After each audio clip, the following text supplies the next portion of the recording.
Welcome Inside Appalachia. I'm Mason Adams. This week, we visit a cemetery in Bluefield, Virginia, and learn how racial segregation followed some people to the grave. It was hard for me as a child to understand how in the world is your mother buried over there and it's weeds. You're pointing to weeds. And most states have closed down their Greyhound racetracks. So what's the future of the sport in West Virginia? There's no doubt in my mind that Greyhound racing is going to end in West Virginia as it has ended elsewhere. I think the question is, how long is it going to take? How many millions in state funds are going to be wasted? And how many dogs are going to suffer in the meantime? We'll also revisit a conversation with America's last remaining World War II Medal of Honor recipient, Hershel Woody Williams. He died June 29th at the age of 98. So we broke the boxes open to see what, there's supposed to be a supply of something. And here are flamethrowers that none of us had ever seen before. We didn't even know it existed. You'll hear these stories and more this week Inside Appalachia.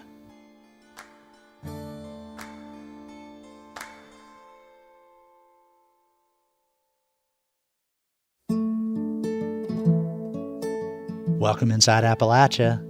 I'm Mason Adams. Hershel Woody Williams died June 29th at the age of 98. A West Virginia native, he was the nation's last surviving World War II Medal of Honor recipient. Last year for Veterans Day, Us and Them host Trey Kay talked with Williams about his time in the military. Here's part of that conversation. The Civilian Conservation Corps took Williams to Montana, where he spent about a year building fences. But his time with the CCC came to an abrupt end on December 7th, 1941. So that's where I was when Pearl Harbor was bombed. And they announced that America was going to war. And that those that were over 18 years of age, you could enlist and go straight into the Army from there. But if you're under 18, then you had to have a parent consent. And I was only 17. Okay. So they put me on a train and sent me back to West Virginia. But I wanted to become a Marine. Why a Marine? Well, I had two brothers who were drafted in early 1942, and they had to wear their Army uniform, that old brown woolen Army uniform. And I thought that's the ugly thing, but... You thought the Army uniform was ugly? Yeah, I did. The Marine Corps dress blues were so much more neat. And we had a couple guys in the community that had gone into the Marine Corps at different times. They weren't even related, but in those days, you got home one time a year. And you had to wear a uniform. The Marine Corps required you to wear your uniform all the time you were home.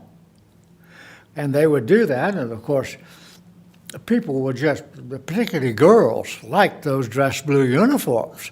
And I thought, well, that's the way to go. That was a benefit. Yeah. A month after his 18th birthday, Woody Williams went to a recruiter's office and told them that he wanted to be a Marine. But there was one question on the paperwork he got from the recruiter that tripped him up. One of the questions was religion. And he had said a number of times as we were filling out these forms, everything on this form must be complete or it will not be accepted. Yeah. And I didn't know what to put in that block of religion. I didn't have any. I'd never been to church in my life. We didn't have a church in the community. My mother had a Bible, and that's where we kept all of our records. She kept records of marriages, deaths, and births. So what'd you put down? Well, I didn't know what to put in there, and I was going to ask the recruiter what I should put in there. And I'm standing behind a little Italian boy that's a little shorter than me, and he's got his paper ready to give to the recruiter, and I just look over his shoulder, and I see the letter C in there, and I became a Catholic right then. When I got to boot camp out in San Diego, I had to go to Mass on Sunday morning. Couldn't understand a word they said. They were talking in Latin. I didn't know what it was, but that's what they were speaking in. My dog tag shows I was a Catholic. And had I been killed, I would have gotten the last rites, whether I wanted them or not. Yeah, because I was listed as a Catholic. After basic training, Williams shipped out to Guam, a small island in the Philippine Sea. His basic training focused on all-purpose infantry skills. But one day, a bunch of weird-looking boxes showed up in Guam for his division. We got a whole bunch of them, so we broke the boxes open to see what, there's supposed to be a supply of something. And here are flamethrowers that none of us had ever seen before. We didn't even know it existed. Williams and his fellow Marines thumbed through the instruction manual for the flamethrowers. What they saw was disturbing. They had to strap flammable liquid onto their backs and go into combat. We were concerned that it might explode on your back. It's got gasoline in there. That's what I was going to ask. Yeah. So we set it out in the field all by itself, and then we got away from it and shot at it with M1 rifles and machine guns to see if we could explode that thing. If it's going to explode out there, it could explode back here on your back, We could never penetrate the metal. It was too thick, real heavy steel. That's what made it weigh so much.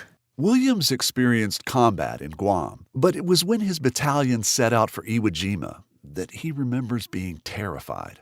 In 36 days, the Marines had lost 7,000 men. And we lost almost 5,000 people the first day. So after that first day, and having lost so many Marines, that we were told that night of the first day, we are going ashore tomorrow. So they got us up, we ate chow at 3 o'clock in the morning, and then got off the ships at 5 into Higgins boats, and went out in a rendezvous area where the Higgins boats were circling, waiting for the shore master to say, "Come on in, we got room."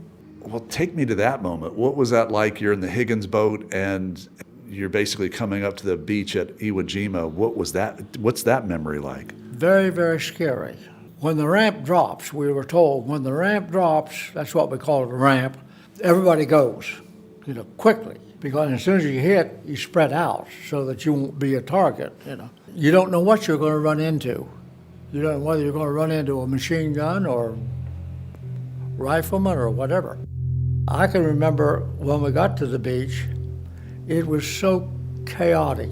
The 4th Marine Division, which was in the sector where we were, they'd been pinned there for all day and all night, and the next day, they finally broke through the Japanese line and began to move forward and toward Mount Suribachi. That was their objective, was to take Mount Suribachi. And that gave us room to come in. And that was actually the second day of the campaign. There was just bodies everywhere. There were packs and tanks blowing up and trucks blowing up and jeeps blowing over, and it was chaotic, mayhem. But seeing all that, but the thing that stuck with my mind and has always been there, and it'll never go away, with all the Marines that had been killed, in addition to Navy corpsmen, they had no place to bury them. They couldn't send them back to ships, had no way of transporting them back to the ships. So they rolled them in their ponchos. Everybody had to carry a poncho and just stacked them up like cordwood. And there were great numbers of them. And I remember seeing that, and they were stacked right along the edge of the beach, just above the water level where it came in. And eventually, in order to do something with them, they dug a huge trench and stretched a rope across the front of it, or one side of it, and they put the one person's dog tag on the rope and the other dog tag on the person. We had 2 dog tags. They put the dog tag on the rope and then one with the person so they would know that's the individual in this location. And then they just placed them body by side, side by side, in a big, deep trench, and then covered them over with a bulldozer. That was their burial site until we got cemeteries built. Once we got the cemeteries built, then they exhumed and placed them in the cemetery.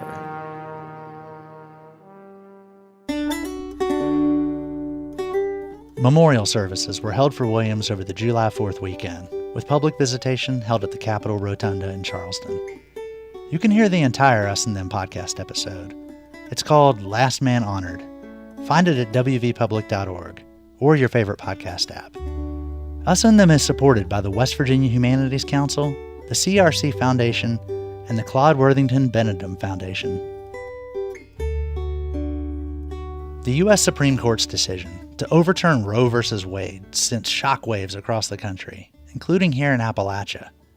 WEKU reporter Stan Ingold brings us reactions from Kentucky.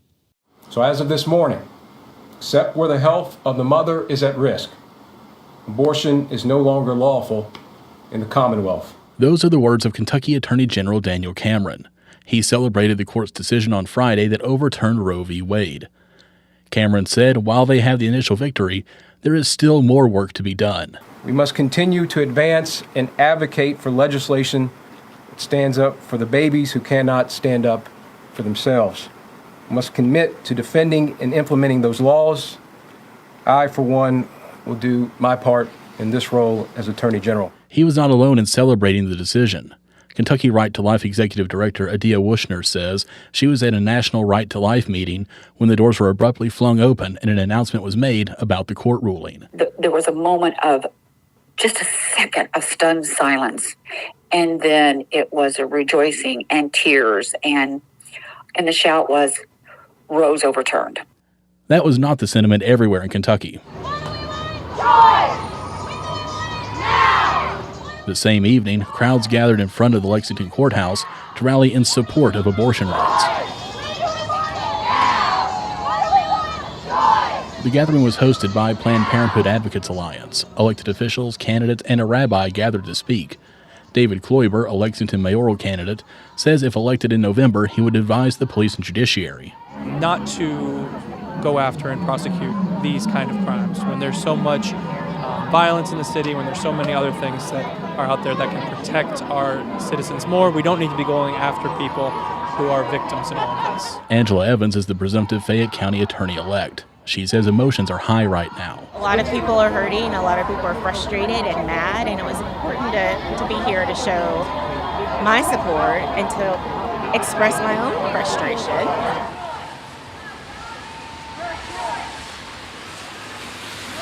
Weather kept the crowd small in Richmond on Saturday as they gathered outside the courthouse in Madison County. Hannah Bingham is a high school teacher in Madison County. Bingham has lived in central Kentucky for 8 years, but is originally from Chicago.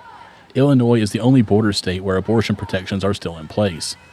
Bingham says that she's grateful she has connections there and can make the trip north if she needed to. She says not having that must be very scary. It is not an easy trip as far as like financially. We're talking about gas prices, like somebody who suddenly needs to have this procedure. It's not really an easy thing to throw together and find somewhere to stay and know where you're going and know who you're going to and all of that kind of thing. Michelle Gore was also at the rally and says that she was in a high school when Roe v. Wade passed. She says that she attended the gathering for the younger generations. And I have 2 daughters and 2 granddaughters, and they're not going to know what I have known, during all of my reproductive years. And so I'm here for them, and just that it's not right, and we have to say something, have to do something. Gore says she hopes the Richmond community will see that there are people in central Kentucky willing to fight for women's rights. Weather was also a factor on Sunday in Pikeville. A reproductive rights rally was scheduled to take place in the courthouse square and was pushed indoors due to threats of severe storms.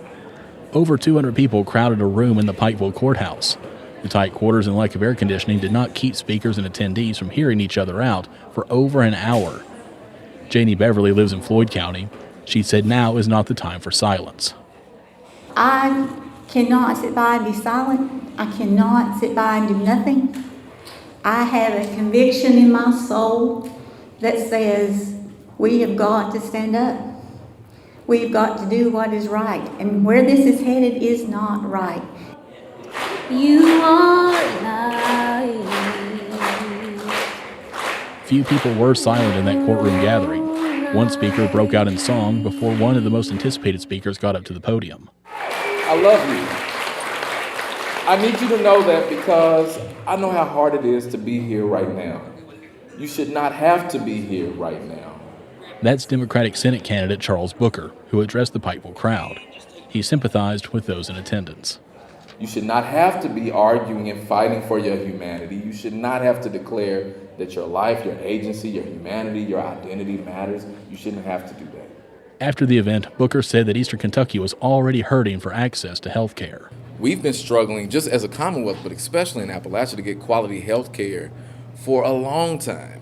And now this rollback of even more rights and protections is really going to be a devastating blow to a lot of families who are needing help, who are needing investment, needing resources, and needing care. Demonstrators this weekend talked about Kentuckians' will to fight. That fight is already underway. The American Civil Liberties Union of Kentucky has filed a state court challenge trying to block the abortion ban in the Commonwealth. For WEKU, I'm Stan Ingold in Richmond.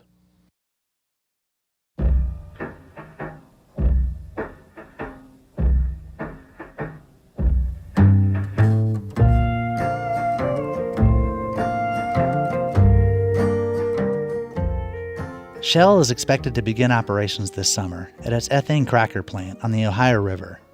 The plant will use natural gas to make tiny plastic pellets, which can wind up in waterways. For State Impact Pennsylvania, the Allegheny Front's Julie Grant took a boat ride with people surveying the river for plastic.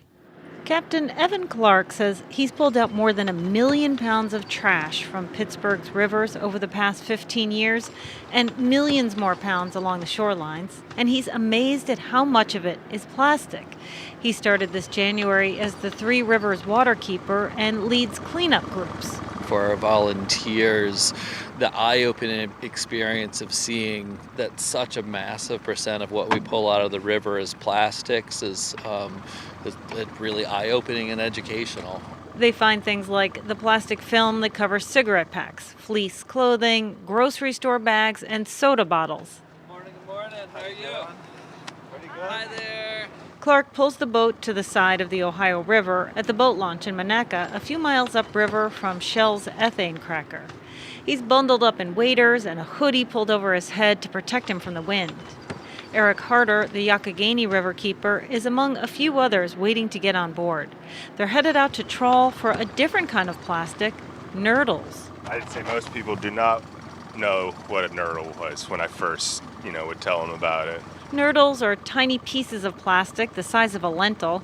They're the raw material used by manufacturers to make other plastic products. It takes more than 350 nurdles for one yogurt cup and over 1,000 nurdles to make a soda bottle. The boat passes Shell's huge new industrial facility high on the bank. When it opens, it will make 1.6 million metric tons of plastic pellets a year. Most people, I tell them that the cracker plant looks like an engineering masterpiece.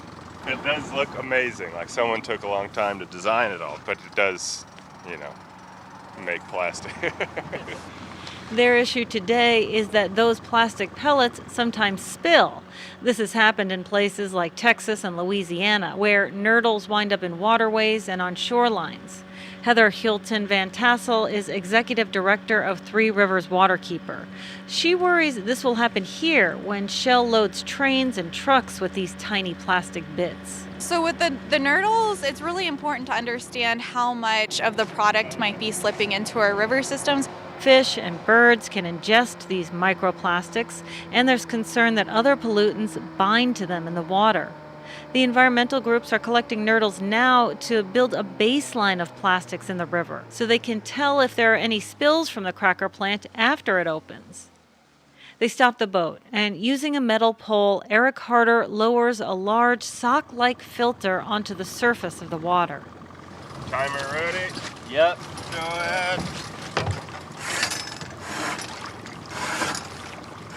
And then we just sit and wait for 10 minutes. The sock floats along the surface, catching debris. How are we doing? 3 minutes. 3 minutes. Okay. Once those last few minutes pass, they get to work. They pull the filter sock out of the water and empty the contents through a filter into a bucket. And they kind of visually inspect everything. They find a couple of squishy white balls, styrofoam, not nurdles. Then they pour the debris through a smaller sieve. So now we're taking all the smaller particles with the water that went through and putting it into a smaller sieve. James Cato of Mountain Watershed Association looks through. Nothing here. This looks like maybe another little piece of styrofoam, though. They go through this protocol at 5 different spots, spanning the width of the river. And they do this at set locations up and down river of the Shell plant. After one filtering, Cato points out a piece of harder, more dense plastic. This is a nurdle, and this one is a gray, yellowish color. He keeps looking through the debris. And that also looked to me like a nurdle. And it still has that kind of glowing quality. And then the other ones are yellowed, and they've been eroded down into more irregular shapes. So who knows how long they've been out here. Cato smiles as he opens a box of new amber-colored vials. A lab at University of Pittsburgh recently provided them. The amber vials help preserve the chemical contents that are absorbed by the microplastics. He opens a vial and drops in one of the nurdles they found. They'll send it to researchers at local universities to analyze and see if other pollutants in the water are concentrating on the surface of the nurdles. This new partnership is funded by the Heinz Endowments, which also provides funding for the Allegheny Front. Eric Harder says now, with the researchers' help, they have developed a more scientifically valid protocol. When it was just one person being like, oh, let's look here for some nurdles, and oh, I found some, it must be from them. It's a lot different from now when we have university scientists. Those scientists will also be searching for nurdles on the river banks, looking for them in fish guts, and monitoring water quality. In an email, Shell spokesperson said the pellets produced at the plant, quote, cannot be allowed to make their way into local waterways under any circumstances, and that the company built multiple barriers to capture any plastics that may spill at the plant. The Pennsylvania Department of Environmental Protection said in an email that the plastic pellets are regulated under the state's Clean Streams Law and under the Solid Waste Management Act, and that the Shell plant will be subject to regular inspections. Still, Captain Evan Clark says the more nurdle patrols they do and the more people hear about it, the better. Not only just to Shell, but to everybody else who's interested in this, in the plastic issue, seeing that people are taking it seriously enough to spend the time and the money to be out here doing the work does a ton to just raise the visibility. And the more eyes on Shell, he says, the more likely it will be careful not to pollute the river. For the Allegheny Front, I'm Julie Grant. According to the U.S. Census, more than 1.5 million people in the U.S. live without running water or flush toilets. But a recent study found the number was a lot higher. Jessica Lilly recently spoke with George McGraw, CEO of Dig Deep, a water advocacy organization that took a closer look at the numbers. That seems like a really staggering number, but in the report it said that this is a conservative estimate. What's the challenge in gathering this type of information? Why is this a conservative estimate? This study only focused on the 1.57 million people in the U.S. who the census identified as living in households without running water or flush toilets. So it doesn't include people experiencing homelessness. It doesn't include people who don't use water because they can't afford it or have had their water shut off. We also know that that estimate is low because census has a hard time penetrating rural areas where most of these people live, like rural West Virginia. But there were many other things we couldn't quantify because the data just wasn't there. We couldn't quantify, for instance, the healthcare burden for people who drink dirty water because they don't have access to clean water and, are facing things like arsenic or lead poisoning. We couldn't quantify the cultural impacts that this has on local communities or the impacts of tourism or the water industry. So, if your community doesn't have running water or sanitation, it's less likely to be a hub of economic development and tourism, and those lost dollars are really hard to quantify. Here in West Virginia, we do have very high rates of diabetes, if not the highest rate of diabetes in the country. Could this help to explain some of the challenges and health issues that we have here in West Virginia? Diabetes is absolutely connected to infrastructure. That really shows that if your family doesn't have running water, you're just more likely to consume sugar-sweetened beverages, you're more likely to get diabetes, and you're more likely to get complications from diabetes because not only do you have diabetes, but you can't keep yourself healthy and clean at home. So I think that link is absolutely there, and it's starting to bear out in the data. And, there are so many reasons that we need to close this water gap and solve this problem, and that's a really powerful one.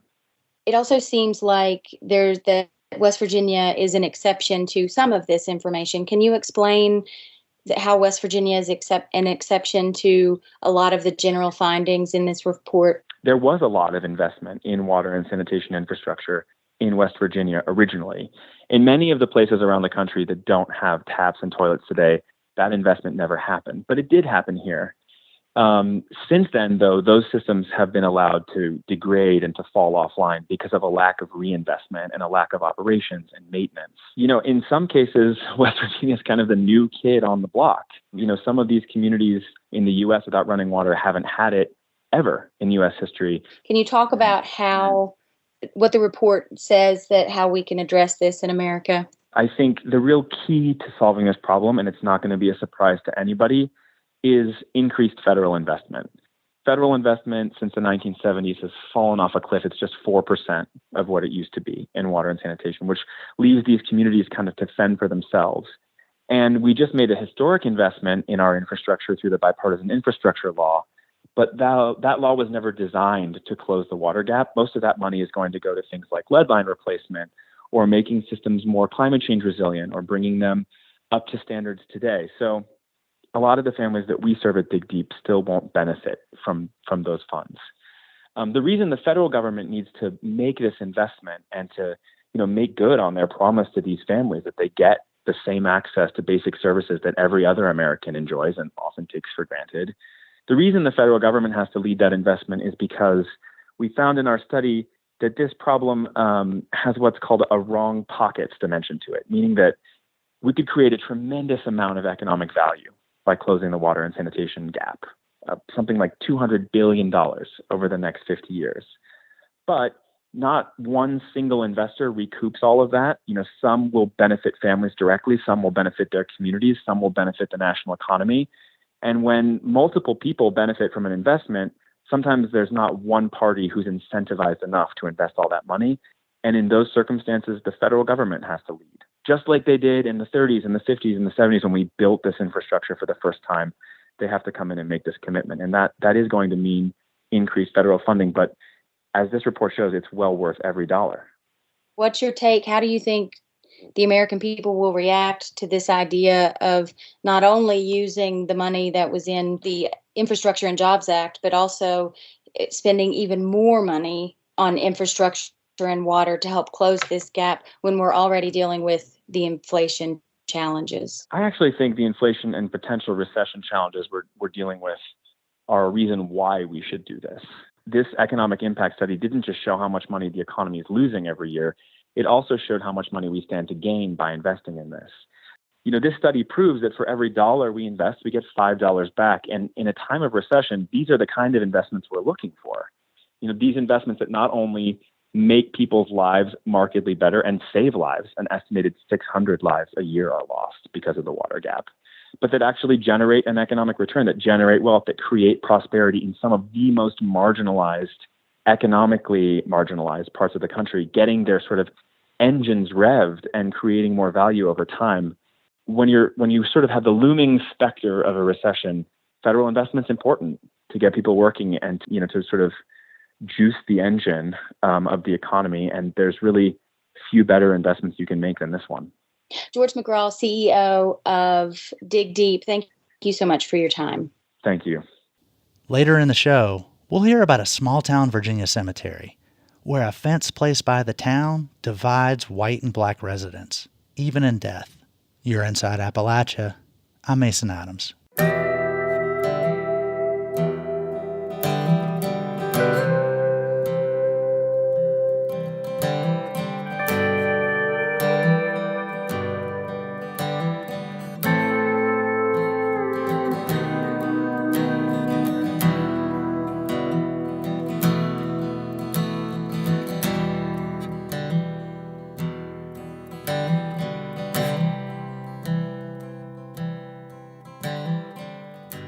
Support for Inside Appalachia is provided by Concord University in Athens, West Virginia. With career-focused liberal arts education in more than 80 degrees and programs, to pursue various career options, not just a single job. More at concord.edu.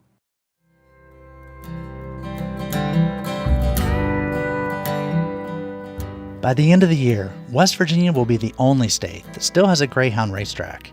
One of the biggest questions driving the national push to end Greyhound racing is, can the sport be run in a humane way? Or is it inhumane by its very definition? Reporter Chris Schultz takes us to a veterinarian's office and a breeder's farm. Just off the first turn of the dog track at the Wheeling Island Casino stands a cement block building, the racetrack's paddock. Inside, greyhounds are prepared for the day's races. Dogs are weighed, fitted with racing bibs, and checked by the state veterinarian on site. Before and after their race, the dogs are held in crates, one stacked on top of the other. Long spans of crating is just one of many issues opponents of dog racing point to as abusive treatment. Carrie Teal is the president of Grey 2K USA, a nonprofit dedicated to ending greyhound racing in the U.S. Teal says that in the racing system, dogs are disposable. Just last year, 627 greyhound injuries were reported to the State Racing Commission in West Virginia, including 189 dogs that suffered broken bones and 10 dogs that died. In an industry that calls its dogs athletes, Teal says the death rate is unacceptable. If 10 high school football athletes died in West Virginia last year, I think that would be the number one story being discussed. Teal has advocated for laws banning greyhound racing in states like Florida and Massachusetts. For him and similar-minded activists, there is no point in prolonging a doomed industry. There's no doubt in my mind that greyhound racing is going to end in West Virginia as it has ended elsewhere. I think the question is, how long is it going to take? How many millions in state funds are going to be wasted? And how many dogs are going to suffer in the meantime? Dr. Lori Bohenko, the state veterinarian at Wheeling Island, takes issue with that position. It's my data. I've been here 18, 19 years, and they just twist it to their benefit. In her role as the racetrack's state veterinarian, Bohenko reports every injury. Whether it's a toenail that was torn off or a broken leg. Are there catastrophic things that happen? Absolutely. But they're minimal. They're not as frequent as they like to portray. Bohenko concedes that in the past, the racing industry did treat dogs as disposable, but insists that attitudes have changed. She points towards the 4 Legs for Hounds program she founded with funds from greyhound breeders. It sends dogs with broken legs to the veterinary hospital at Ohio State University in Columbus. In the past, these dogs would have been euthanized, but Bohenko estimates that since its creation, the 4 Legs program has reduced the number of euthanasias by 80 or 90%. There might be anywhere from 3 to 6 dogs a year that might be euthanized here. You know, I'm sure veterinary practices, small animal practices euthanize a lot more dogs than this racetrack does in a year. For people involved in and employed by the greyhound racing industry in West Virginia, accusations of cruelty are puzzling. For these dogs to have an opportunity to get on a racetrack and do what they instinctively do, I just think is a joy for them. You see these dogs, and they love going out and running. I think because it is a regulated sport, the surface is kept as safe as you can. Hello, what are you doing in there? Are you being shy? Huh? You're just sleeping. These guys are a little bit older. These are...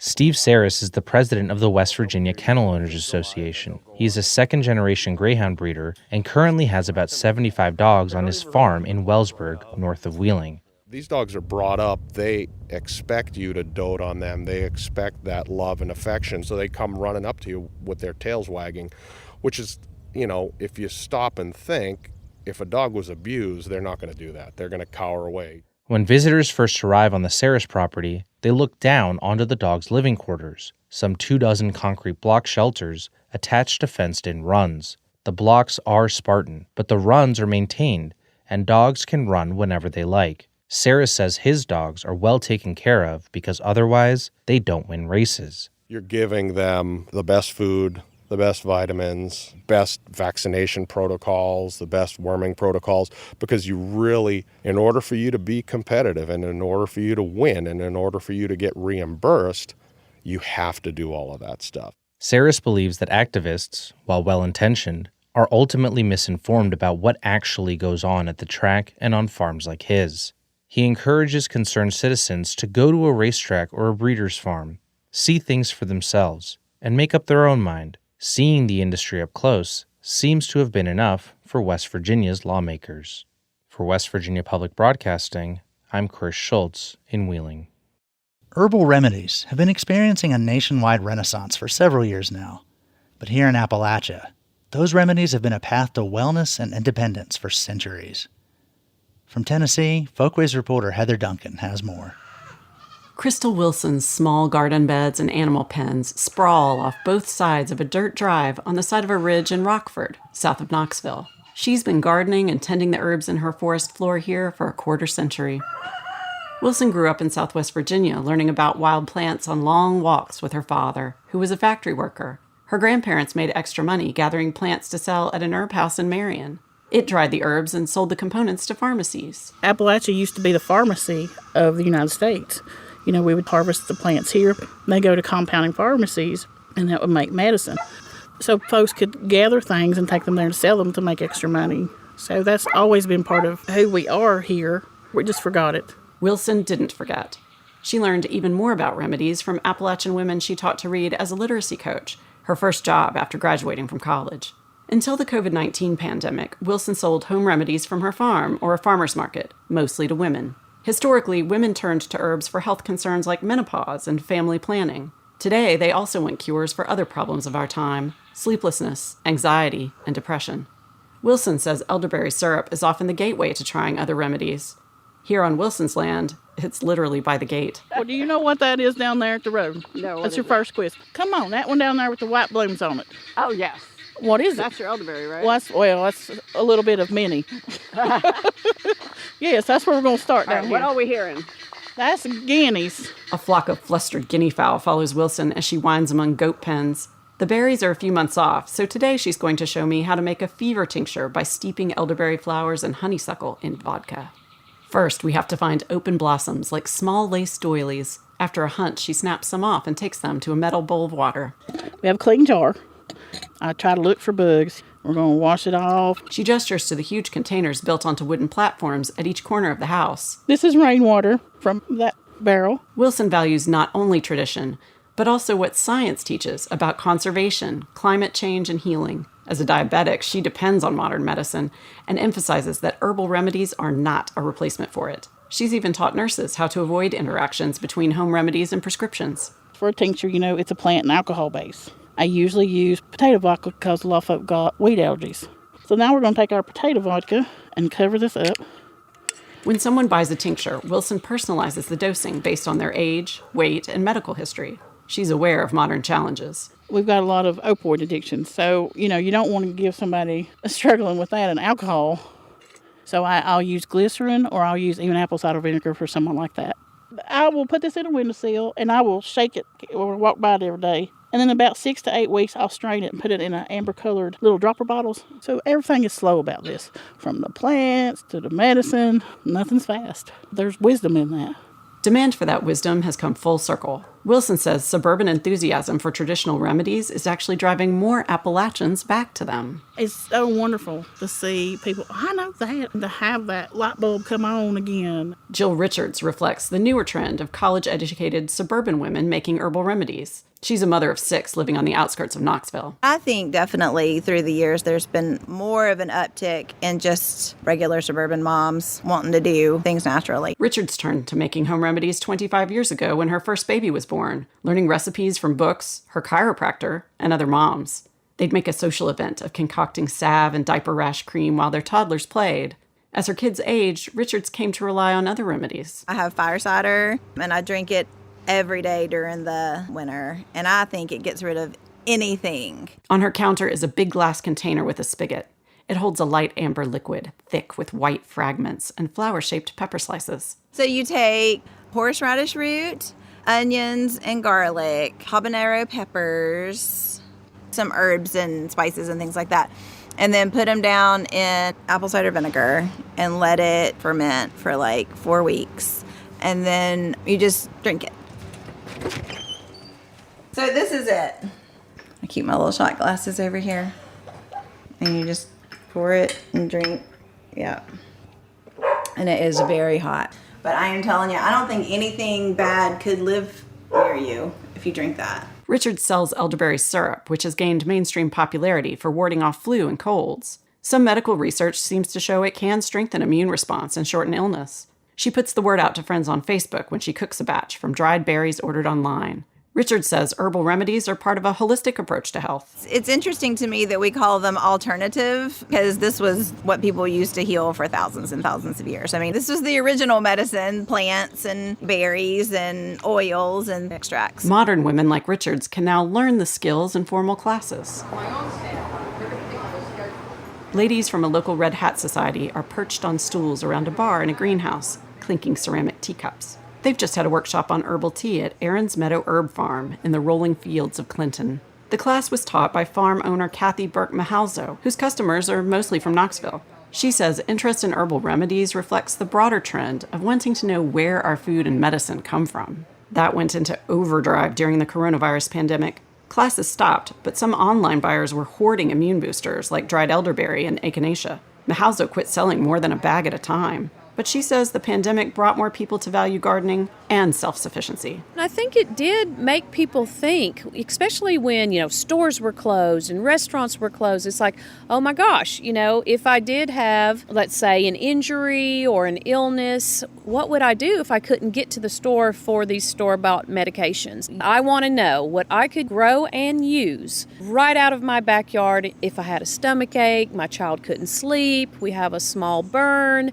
I think people realized that they were dependent on store-bought things, and maybe they didn't have to be. For Inside Appalachia, I'm Heather Duncan. That story originally aired last summer as part of our Folkways reporting project. The project documents arts and culture across the region. You can hear all of our Folkways stories at wvpublic.org. America has a history of segregating black and white people in restaurants, schools, buses, even in death. Our final story brings us to a small Virginia town where that was exactly the case.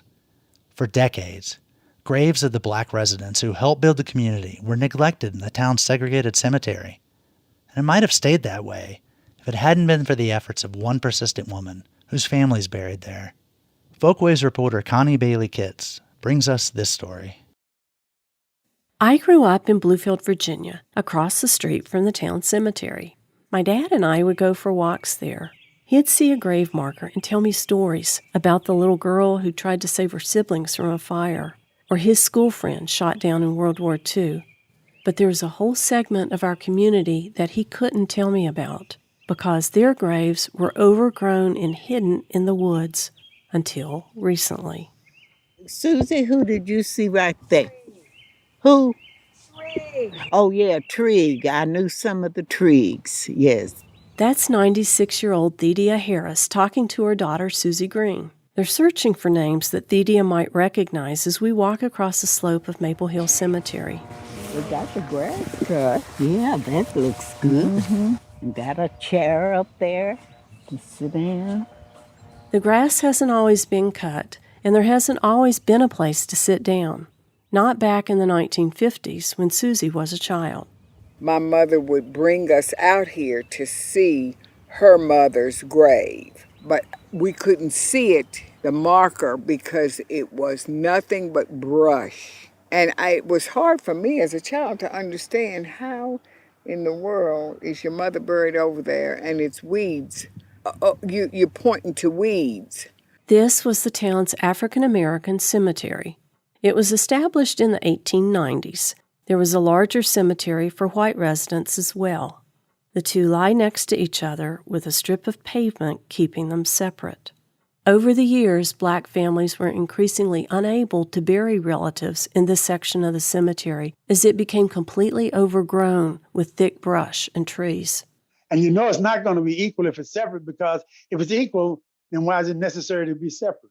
Joseph Bundy is an African-American community historian. I spoke to him by phone. He was a longtime resident of the Bluefield area, and he remembers life under Jim Crow when segregation was cradle to grave. When you were born in segregation, you couldn't be born in the white hospital. You weren't accepted at your birth, and you're not going to be accepted at your death. The most sacred part of your existence being your birth and your death. It wasn't until the 1950s and 60s that cemeteries in the South stopped segregating by race. Ruth Jackson is 91 and grew up next to Maple Hill Cemetery. She remembers watching the African American funeral processions in the late 1930s. They would come down for the bury in the black cemetery. They had their coffin in a wagon. I was a little tiny girl, 5 or 6 or 7, and they would be singing. They sang all the way up the street, turning into the cemetery. Oh, I'm so glad trouble don't last always. Oh, that's Joseph Bundy singing Hush, Hush, a funeral song he learned from his father. The last funeral in the black section of Maple Hill Cemetery was in 1964. When I was a teenager in the 1970s, I used to cut through those woods, not realizing this is a burial place for nearly 300 people, pastors, midwives, stonemasons, and veterans. And what I also didn't know was that the town owned both sections of the cemetery, though it only maintained the section reserved for whites. It might have stayed that way, too, but in the early 2000s, a volunteer working with the Historical Society made a discovery, and she realized something that others seemed to have forgotten. June Brown was looking through Old Town records when she found cemetery receipts for payments with the words Colored Section written on them. The town had owned the black graveyard, and it had sold burial plots to black residents. I just thought, why are those graves not being taken care of? These plots were paid for. A search of courthouse records later documented the town's original 1896 purchase of the land for the black cemetery. But if it's a public cemetery, then you don't have a right not to take care of it. And that's what I found in those papers. June says she thought about going to the town council to press them to do something about the neglected graves, but she felt uncomfortable. Bluefield is a small town, mostly white, and she didn't want to make waves. Looking back, I should have gone to the town council. I should have made a bigger stir about it. But I didn't do that. I regret that now. But June did tell a former town manager, Art Mead, about the receipts. He had been manager when the town had put up a chain-link fence between the white and black sections in the late 1980s. Art began petitioning town officials to acknowledge ownership and remove the fence to take care of the abandoned cemetery. But he says some officials didn't want to hear about it. The question I asked more than once is like, okay, we have white people on one side of this fence and black people on the other side. The land was owned by the town in both settings. Fees were collected by the town, but yet we're treating the two sides differently. How does that not equate to racial discrimination? It took about a year, but the town council finally voted to remove the fence and began clearing some of the brush. And that brings us back to Susie Green. In October 2007, about a year after the fence came down, Susie took a drive over to the black cemetery with her Auntie Quilla, and she learned something she wasn't expecting. Her family had property rights in the cemetery. When we drove up, she said, now, Dad has a plot over here. And I said, a plot? And she said, yeah, I have the original deed to the plot. I said, what? She said, yeah, I have the original because my mother gave it to me and told me to keep it. And when Susie got a look at the deed, she saw that it was dated 100 years, almost to the day they had been standing there. Susie saw that as providence, and it inspired her to take action. She contacted a local reporter, and the paper ran a front-page story with a photo of her aunt holding the notarized deed. She asked the town to clear more brush so her family and others could have access to their ancestors' graves. And she asked for a walkway and a plaque that would tell the story of the people buried there. It's not about looking back and pointing a finger. With me, it never has been. It's about going forward and healing the racism that caused this condition, just getting through it. And the best way I thought to get through it is to remember it as a point in history. It would take Susie the next 15 years working with 4 different town managers to reach her goals. In 2012, the town council would vote to restore all of the African American cemetery. But even then, Susie says it didn't go smoothly. At one point, the town brought in excavators and bulldozers to clear the site, displacing grave markers.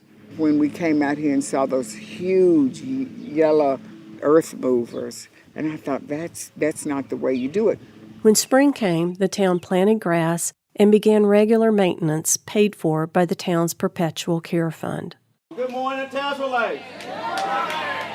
We are celebrating a federal holiday. In the summer of 2021, Virginia made Juneteenth a state holiday, and Susie took her family to the celebration in Tazewell, the county seat. Susie made an announcement there.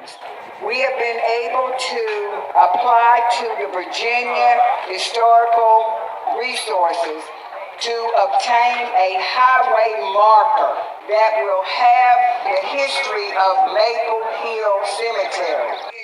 5 months later, on a cold and windy Thanksgiving weekend, a group gathered in the cemetery to witness the unveiling of that historical highway marker.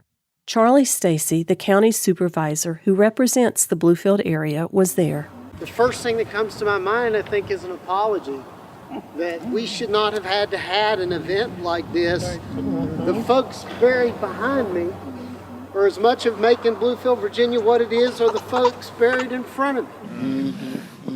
And yet I never knew this section even existed.